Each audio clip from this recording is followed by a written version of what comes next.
Well, it was a good performance from me. Just continue to work hard in training and I come to match and just execute. Tell us about, you make some diving headers, you excited the crowd with your tackles. Tell us about those stuff.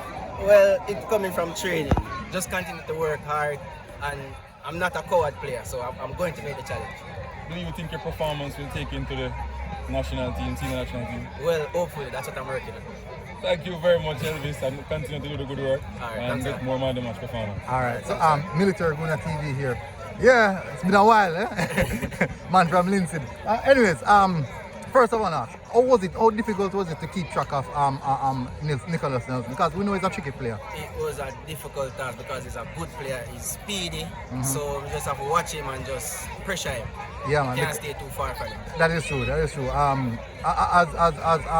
interviewer just said a while ago, he makes some really good defensive challenges and some last-hit challenges as well. How does those challenges feel? It's like a score a goal, right? Just like scoring a goal. Feel great. Just helping my team defend and keep a clean sheet. Yeah, a man of the match performance from you, and you can go and sleep well tonight, right? All right, big up. All right,